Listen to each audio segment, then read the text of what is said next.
ജാനലകത്ത് നോക്കുമ്പോൾ എല്ലാ ജാനലകത്തും അവിമ്പറിക്കുണ്ട്. ഇപ്പം ഈ ഇതിലെ കൂടെ തന്നെ അന്ന് തന്നെ നമ്മൾ ആൾക്കാരെ മാറ്റി താമസിക്കുന്ന സമയത്ത് ഇതുവഴി പാസ് ചെയ്യുന്നുണ്ട്. ആൾ കാണുന്നുണ്ട്, ആൾക്കാരെ എല്ലാം മാറ്റുന്ന സാധനങ്ങൾ ഇത് ചെയ്യുന്നതെല്ലാം കാണുന്നുണ്ട്. ഇവിടെ നിന്ന് ഇറങ്ങുമോ, അന്നേരം ഇവിടെ ചാനലുകളില്ല, അതുകൊണ്ട് ഇവിടെ ഇറങ്ങിയില്ല. ഈ പ്രദേശത്ത് MLA എപ്പോഴെങ്കിലും വന്നിട്ടുണ്ടോ? 300ഓളം വീട് ഒറ്റപ്പെട്ട സ്ഥലത്ത് വന്നിട്ടുണ്ടോ? ഇല്ല, ഇവിടെ വന്നിട്ടില്ല. നമ്മൾ അന്ന് ആദ്യം ഒരു ദിവസം പറഞ്ഞിരുന്നു ഇവിടെ ആരുടെയും സഹായം എത്തുന്നില്ല എന്ന് പറഞ്ഞതിനെ തുടർന്ന് അവർ നിരന്തരമായിട്ട് ബോട്ടുകളിൽ ഇതുവഴി സഞ്ചരിക്കുന്നുണ്ട്. പക്ഷെങ്കിൽ എത്തേണ്ടടത്ത് എത്തുന്നില്ല. ആറന്മുളയിലെ കാഞ്ഞിരവയലിലെ ക്യാമ്പിലാണ് നമ്മളുള്ളത്. ഇവിടെ ഒരു രാവിലെ ഭക്ഷണം പാകം ചെയ്യുന്നൊരു തിരക്കിലാണ്. നമുക്കറിയാം, മലയാളികൾ ഏത് ദുരന്തത്തെയും അവർ ഒരു ഐക്യത്തോടെ അതിജീവിക്കുന്ന ഒരു സമൂഹം കൂടിയാണ്. ഇപ്പോൾ രാവിലെ നമ്മൾ ക്യാമ്പിലെത്തുമ്പോൾ നിങ്ങൾ ഒരുമിച്ച് ഒരു കഞ്ഞി വെക്കുന്നൊക്കെ ഒരു കാഴ്ച കാണുന്നത് ഒരുമയുടെ ഒരു സന്ദേശം കൂടി ഉണ്ട്. എല്ലാവരും സന്തോഷത്തോടെ അല്ലേ? അതെ, ഇപ്പോൾ ഒരു സന്തോഷമുണ്ട്. പണ്ടത്തെ കാലഘട്ടത്തിൻ്റെ ഒരു ഇത് അനുഭൂതിയായി ഇപ്പോൾ ഉണ്ടായിക്കൊണ്ടിരിക്കുക. എല്ലാവരോടും ഒന്നിച്ച് ആഹാരം പാചകം ചെയ്ത് ഒന്നിച്ച് കഴിക്കുക, അതൊരു സന്തോഷമാണ്. പിന്നെ നമ്മുടെ വിഷമമുണ്ട്, വെള്ളം കയറി വീടെല്ലാം ഇപ്പോൾ ഭയങ്കരമായിട്ട് ചള്ളയാണ്. ഇന്നലെ ഞങ്ങൾ ഇവിടെ കുറച്ച് വെള്ളം ഇറങ്ങി, പക്ഷേ ഭയങ്കര സ്മെല്ലാണ് അതിനകത്ത്. ഇനി കിണറെല്ലാം ഇറക്കാതെ കൊണ്ട് നമുക്ക് ആ വെള്ളം കോരി ഒഴിച്ച് കഴുകാൻ പറ്റത്തില്ല. ഇപ്പം പ്രധാനമായിട്ട് കിണറെല്ലാം നിറച്ച് തരിക, എന്നെങ്കിലും കഴുകാൻ വൃത്തി. അതായത് അമ്മ പറഞ്ഞത് ഈ വീടൊക്കെ വിഷമം ഉണ്ടെങ്കിലും ഒരുമയോടെ കാര്യങ്ങൾ ചെയ്യുന്നത് നമുക്കൊരു വലിയ സന്ദേശമാണ്. മലയാളികൾ ഐക്യത്തോടെ ഈ ദുരന്തത്തെ അതിജീവിക്കുന്നത്.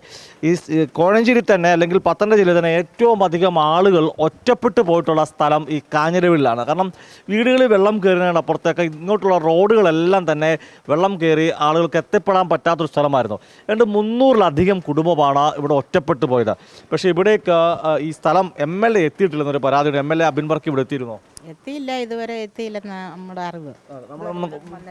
വന്നിട്ടില്ല. കാരണം MLA ഈ സ്ഥലത്ത് എത്തിയിട്ടില്ല. പക്ഷേ ഇവിടെ എനിക്ക് തോന്നുന്നു ക്യാമ്പുകളിൽ യാതൊരു പ്രശ്നമില്ലേ? ഫുഡെല്ലാം കിട്ടുന്നുണ്ടല്ലേ? ഉണ്ട്. ഇത് നല്ല രീതിയിൽ കിട്ടുന്നുണ്ട്. പക്ഷേ ഞങ്ങൾ കുറേ നാളുകളായിട്ട് ഇങ്ങനെ ഞങ്ങൾ പല വീടുകളിലെ ആൾക്കാരാണ്. ഒന്നിച്ച് ഒത്തുകൂടിയതിൽ സന്തോഷമുണ്ട്, പക്ഷേ അതിലും ദുഃഖവും ഉണ്ട്. വെള്ളം കയറി വീടെല്ലാം വെള്ളത്തിലാണ്, ഇപ്പോഴും വെള്ളത്തിൽ കിടക്കുകയാണ്. ആന്ന്. പക്ഷേ ക്യാമ്പിൽ ഇപ്പോൾ നമുക്കെല്ലാം കിട്ടുന്നുണ്ട്. ഉണ്ട്. ഈ ക്യാമ്പിലെല്ലാം കിട്ടുന്നുണ്ടെന്ന് പറയുമ്പോൾ അതിൻ്റെ കഥ പറയേണ്ട ആൾ ഇവിടുത്തെ വാർഡ് മെമ്പറാണ് അശ്വതി വരുന്നുണ്ട്. അതുപോലെ ഈ സ്ഥലത്തെ പൊതുപ്രവർത്തകൻ സജീവോടുണ്ട്, രാജേഷിലെ സജീവ് ചെയ്യുന്നുണ്ട്. ഇപ്പോൾ അശ്വതി തന്നെ ചോദിക്കാം. കാരണം ഇവിടേക്ക് ഭക്ഷണം എത്തിച്ചത് അശ്വതിയുടെ ഒരു ചിത്രം ഇന്ന് സോഷ്യൽ മീഡിയ ഏറെ പ്രചരിക്കുന്നുണ്ട്. DYFIയുടെ ജില്ലാ joint secretary Sajith P. ആനന്ദും ഒത്തുകൊണ്ട് DYFI പ്രവർത്തകർ ക്യാമ്പിലേക്ക് ഭക്ഷണം എത്തിക്കുന്ന ഒരു കാഴ്ചയാണ്. മെമ്പറെ, ഇവിടേക്ക് യഥാർത്ഥത്തിൽ ആദ്യഘട്ടത്തിൽ ഭക്ഷണം എത്തിക്കുന്നത് ആരാണ്? DYFI ഉൾപ്പെടെയുള്ള സംഘടനകളല്ലേ? തീർച്ചയായിട്ടും ആദ്യഘട്ടങ്ങളിൽ ഇവരാണ് നമ്മളെ സഹായിച്ചത്. അതിനുശേഷം അത് ചാനലുകളിൽ വന്നതിന് ശേഷമാണ് നമുക്ക് വേണ്ടുന്ന സാധനങ്ങൾ എത്തിത്തുടങ്ങിയത്. ഇപ്പോൾ ക്യാമ്പുകളിൽ ആവശ്യത്തിനുള്ള സാധനങ്ങൾ ഇഷ്ടംപോലെ വരുന്നുണ്ട്, അതിനൊന്നും ബുദ്ധിമുട്ടില്ല. പക്ഷേ സാധാരണക്കാരുള്ളൊരു വാർഡാണ് എൻ്റേത്. ഒറ്റപ്പെട്ട് കിടക്കുന്ന കുറേ ഫാമിലികളുണ്ട്. അവർക്ക് നമുക്ക് വില്ലേജിൽ നിന്ന് ഒരു ധനസഹായം ഒന്നും എത്തിച്ചു കൊടുക്കാൻ സാധിക്കത്തില്ല. കാര്യം ക്യാമ്പുകളിൽ കിടക്കുന്നവർക്ക് മാത്രമേ ഭക്ഷണ സാധനങ്ങളാണെങ്കിലും ആവശ്യ സാധനങ്ങൾ എത്തിച്ചു കൊടുക്കാൻ സാധിക്കുന്നുള്ളൂ. പക്ഷേ വീടുകളിൽ ചുറ്റപ്പെട്ട് വെള്ളം കിടക്കുന്നവർ, കൂലിപ്പണിക്ക് പോകുന്ന കുറേ ആൾക്കാർ അവിടെ ഉണ്ട്. അവർക്ക് നമുക്ക് വേണ്ടുന്ന സഹായങ്ങളൊന്നും എത്തിച്ചു കൊടുക്കാൻ സാധിക്കുന്നില്ല. നമ്മൾ പല സന്നദ്ധ സംഘടനകളും ആവശ്യപ്പെട്ടിട്ടുണ്ട്, കിട്ടുന്ന അനുസരിച്ച് കൊടുക്കാനേ പറ്റത്തുള്ളൂ. അതുപോലെ തന്നെ ഇവർക്ക് പിന്നെ വീടുകളിൽ എത്തിച്ചേരുമ്പോൾ അവരുടെ കിണർ ശുദ്ധീകരിച്ച് ഒരാഴ്ചയോളം കഴിയും. വീട് വൃത്തിയാക്കിയതിന് ശേഷം കിണറും എല്ലാം ശുചീകരിച്ച് ആ വെള്ളം കുടിവെള്ളം ശുദ്ധമായതിനു ശേഷമേ അവർക്ക് മാറ്റി, അതുവരെ അവരുടെ കാര്യങ്ങൾ സേഫായിട്ടിരിക്കണം. നമ്മൾ ആ വെള്ളക്കെട്ട് രൂക്ഷമായ ദിവസം ഇവിടെ ഇപ്പം മെമ്പർ DYFIയുടെ സജിത്തിനോട് പറഞ്ഞത് ഭക്ഷണം വേണമെന്ന് പറഞ്ഞിട്ടുണ്ടായിരുന്നു. അവർ ഉടനെ എത്തിച്ചോ? തീർച്ചയായിട്ടും അവർ അന്നേരം തന്നെ നമുക്ക് വേണ്ടുന്ന സാധനങ്ങളെല്ലാം എത്തിച്ചിട്ടുണ്ടായിരുന്നു. അത് ആ ദൃശ്യങ്ങൾ കണ്ടിരുന്നു വെള്ളത്തിലല്ലേ. അപ്പം ഇവിടുത്തെ CPMന്റെ നേതാവ് കൂടെ ചെയ്തതാണ്. നിങ്ങളിപ്പോൾ വീണ്ടും ഭക്ഷണ കിറ്റ് കൊടുക്കുന്നുണ്ടല്ലേ? അതെ, ഇപ്പോൾ ഉടനെ തന്നെ നമ്മൾ അടുത്ത ഒരു കിറ്റ്, ഒരു വീട്ടിലേക്കുള്ള മൊത്തം സാധനങ്ങൾ, അരി, പഞ്ചാര, കാപ്പിപ്പൊടി, തേയില, കംപ്ലീറ്റ് സാധനങ്ങളോടുകൂടി ഒരു കിറ്റ് നമ്മൾ തയ്യാറാക്കിയിട്ടുണ്ട്. അതുകൊണ്ട് തന്നെ ഇപ്പം വീടുകളിൽ ഒരു 10-20 വീട്ടിലേക്ക് നമ്മൾ കൊടുക്കാനും, പിന്നെ ബാക്കിയുള്ള ബുദ്ധിമുട്ടുള്ള കുറേ വീടുകളുണ്ട്. ഇപ്പോൾ കുറേ ദിവസങ്ങളായിട്ട് പണിക്ക് പോകാൻ പറ്റാത്ത കുറേ വീടുകളുണ്ട്. ആ വീടുകളിലേക്കുള്ള കിറ്റ് നമ്മൾ തയ്യാറാക്കിയിട്ടുണ്ട്. ആ വീടുകളിൽ നമ്മളിപ്പോൾ ഉടൻ തന്നെ കൈമാറും. അതിപ്പം നമ്മൾ മെമ്പറിന് വേണ്ടി എല്ലാം റെഡിയാക്കി വെച്ചിരിക്കുകയാണ്. ഇപ്പം തന്നെ നമ്മൾ കൈമാറും.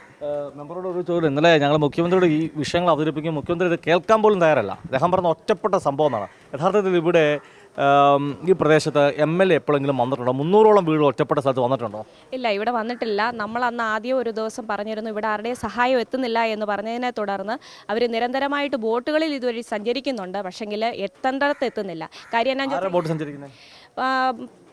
കുറച്ച് ആൾക്കാരുണ്ട്, അവർ കുറച്ച് ടീമുകൾ ഇതുവഴി പോകുന്നുണ്ട്. കാര്യം നമ്മൾ പറഞ്ഞല്ലോ നമ്മുടെ കാഞ്ഞിരവേലിയെ തിരിഞ്ഞു നോക്കുന്നില്ല എന്ന് പറഞ്ഞതിന് ഒരു ടീമിനെ അവർ നിയോഗിച്ചിട്ടുണ്ട്. അവർ ബോട്ടുകളിൽ നിരന്തരമായിട്ട് പോകുന്നുണ്ട്. പക്ഷേ അവർക്കറിയില്ല ആ ബോട്ടിൽ അല്ലെങ്കിൽ നമ്മുടെ വാർഡിലെ ഒരാളെ കൂട്ടണം, എങ്കിൽ മാത്രമേ അവിടെ നമ്മുടെ വെള്ളം കയറിയ വീടുകൾ ഏതാണെന്നോ സഹായം എത്തേണ്ടത് എവിടെയാണെന്നോ അറിയാൻ പറ്റുള്ളൂ. അപ്പോൾ ഈ പുറത്തുനിന്ന് വരുന്ന ഒരാൾക്ക് ഇവിടുത്തെ കാര്യങ്ങളൊന്നും അറിയാൻ പറ്റത്തില്ല. അപ്പം അവർ വരുന്നുണ്ട്, ഇതുവഴി പോകുന്നു, ബോട്ടിൽ പോകുന്നു എന്നുള്ളതല്ലാതെ കണ്ട് വെള്ളം കയറിയ വീടുകളിൽ എത്തണമെങ്കിൽ നമ്മുടെ വാർഡിലെ ഒരാൾ അവരോടൊപ്പം ഉണ്ടായിരിക്കണം. കാര്യം പുറത്തുനിന്ന് വരുന്ന ആൾക്ക് ഇതിനെപ്പറ്റി ഇവിടുത്തെ വാർഡിൻ്റെ രൂപരേഖയോ കാര്യങ്ങളോ ഒന്നും അറിയത്തില്ല. ഇല്ല, അങ്ങനെ ഒരു കോർഡിനേഷൻ നടന്നിട്ടില്ല. അഭിംബർക്കി അന്ന് വന്നില്ലെന്നാണ് സാധാരണക്കാരെ സ്ത്രീകളെല്ലാം പറഞ്ഞത്. MLA ഇതുവഴി പോകുന്ന കണ്ടു, തിരിഞ്ഞു നോക്കിയില്ല. ആ പരാതി ഇപ്പോഴും ആളുകൾ കൊണ്ടെന്നല്ലേ? ഇപ്പോഴും തീർച്ചയായിട്ടും നമ്മൾ 300ഓളം കുടുംബങ്ങൾ ഒറ്റപ്പെട്ട് കിടക്കുന്ന, വെള്ളം കയറി എന്നാൽ ഒറ്റപ്പെട്ട് കിടക്കുന്ന ഒരു പ്രദേശമാണ്. ബഹുമാനപ്പെട്ട MLA ഇതുവരെ ഇവിടെ എത്തിയിട്ടില്ല എന്നുള്ളത് അവരുടെ ഒരു പരാതിയാണത്. അതാണ് MLA. പക്ഷേ PR വർക്കാണ് പറയുന്ന ആൾക്കാർ. അതെ, സിറ്റികളിലെല്ലാം ഭയങ്കര ഇതായിട്ട് വൈറലായിട്ട് നിൽക്കുകയാണ്. ചാനലിനകത്ത് നോക്കുമ്പോൾ എല്ലാ ചാനലിനകത്ത് അഭിംബർക്കുണ്ട്. ഇപ്പം ഈ ഇതിലെ കൂടെ തന്നെ അന്ന് തന്നെ നമ്മൾ ആൾക്കാരെ മാറ്റി താമസിക്കുന്ന സമയത്ത് ഇതുവഴി പാസ് ചെയ്യുന്നുണ്ട്. ആൾ കാണുന്നുണ്ട്, ആൾക്കാരെ എല്ലാം മാറ്റുന്ന സാധനങ്ങൾ ഇത് ചെയ്യുന്നതെല്ലാം കാണുന്നുണ്ട്. ഇവിടെ നിന്ന് ഇറങ്ങുമോ? അന്നേരം ഇവിടെ ചാനലുകളില്ല, അതുകൊണ്ട് ഇവിടെ ഇറങ്ങിയില്ല. അവരെ ആ സമയത്ത് റീൽസ് തിരിക്കാനുള്ള ആൾക്കാരില്ലായിരിക്കും, അതുകൊണ്ടായിരിക്കും ഒരു പക്ഷേ ഇവിടെ ഇറങ്ങാഞ്ഞത്. അഭിംബർക്കി ആ സമയത്ത് അത് കഴിഞ്ഞ് ഇതുവഴി രക്ഷാപ്രവർത്തനത്തിന് വന്നത് തന്നെ ഈ പ്രദേശത്തുള്ള ആൾക്കാരെ ആരും ആ ബോട്ടിനകത്തില്ല. എവിടേക്ക് എന്തൊക്കെയാണെന്നോ ഇവിടേക്ക് വീടുകളുണ്ടെന്നോ ഒന്നും പറഞ്ഞു കൊടുക്കാൻ വേണ്ടി ഒരാളെപ്പോലും ഇതിനകത്ത് ഈ മെമ്പറിനെങ്കിലും അതിനകത്തൊന്ന് കയറ്റായിരുന്നു. ആരെയും അതിനകത്ത് കയറിയിട്ടില്ല. ഇപ്പം തന്നെ അവിടുന്ന് വരുന്ന തന്നെ ഈ വേറെ പഞ്ചായത്തിൽ നിന്നുള്ള ആൾക്കാരാണ്. അവർക്ക് ഇവിടുത്തെ ഓരോ കാര്യങ്ങൾ അവർക്ക് അറിയത്തില്ല. എവിടേക്കാണ് സ്ഥലം, എവിടേക്കാണ് വീടുകൾ, എവിടേക്കാണ് ബുദ്ധിമുട്ടി കിടക്കുന്നത്, അതൊന്നും അവർക്കറിയത്തില്ല. അവർ കുറേ രക്ഷിക്കാൻ പറ്റുന്ന ഒരു 10-12 പേര് ആ ബോട്ടിനകത്ത് തന്നെ ഉണ്ട്. ശരിക്കും ഒരു രക്ഷാപ്രവർത്തനം പോകുമ്പോൾ 2 പേരോ 3 പേരോ പോയിട്ട് ബാക്കിയുള്ളവരത് കയറ്റുള്ള സ്പേസ് വേണ്ടേ. ഇത് 10-12 പേരാണ് വരുന്നത്. ഇപ്പം തന്നെ കഴിഞ്ഞുകൊണ്ട് ആ ദ്വീപിനകത്തുനിന്ന് ആൾക്കാരെ രക്ഷിക്കാൻ നേരത്ത് തന്നെ അവിടുന്ന് കുറേ ഒരു 10-16 കുടുംബമുണ്ട്. ആ കുടുംബത്തിന് ആൾക്കാരെ കയറ്റാൻ ചെല്ലുമ്പം 12 പേരാണ് ബോട്ടിൽ ചെല്ലുന്നത്. റിപ്പോർട്ടറുടെ ചാനലിലെ കുറേ ഒരു 4-5 പേര്, പിന്നെ ഒരു 10-12 കോൺഗ്രസിൻ്റെ പ്രവർത്തകർ, ഇവരെല്ലാം കൂടെ ഓടി ചെല്ലുന്നത്. ആ ആൾക്കാരെ എങ്ങനെ കൊണ്ടുപോകും? പിന്നെ ലാസ്റ്റ് അവിടുത്തെ ആൾക്കാർ പറഞ്ഞ് നിങ്ങൾ ഇറങ്ങാതെ ഞങ്ങൾ കയറത്തില്ലെന്ന്. അങ്ങനെ അവരെ ഇറക്കിയിട്ടാണ് ലാസ്റ്റ് ഈ ബാക്കിയുള്ളവരതിനകത്ത് കയറിയത്. ഒരു രക്ഷാപ്രവർത്തനം നടത്തുമ്പോൾ ഇങ്ങനെയാണ് നടന്നത്. നമ്മൾ ഇതിന് മുമ്പ് കണ്ടിട്ടുള്ളതാണ് എങ്ങനെയാണ് 2-3 പേരാണ് ബോട്ടിൽ വരുന്നത്. ഇത് 10-12 കോൺഗ്രസിൻ്റെ പ്രവർത്തകരും എല്ലാം കൂടെ വന്നിട്ടാണ് രക്ഷാപ്രവർത്തനം നടത്തുന്നത്. ഇതാണ് ഈ നാടിൻ്റെ അവസ്ഥ. എന്തായാലും ഇവിടെ നമ്മൾ ആദ്യം എത്തുന്ന ഘട്ടത്തിൽ 2 ദിവസം മുമ്പ് എത്തുമ്പോൾ വലിയ ദുരിതത്തിലായിരുന്നു. ഇപ്പോൾ ഭക്ഷണ സാധനങ്ങൾ കൃത്യമായി കിട്ടുന്നതിൽ വലിയ ആശ്വാസമാണ്. ക്യാമറമാൻ അഖിലേഷ് കുടുംബനൊപ്പം സുജി ടി ബാബു, കൈരളി ന്യൂസ്, പത്തനംതിട്ട.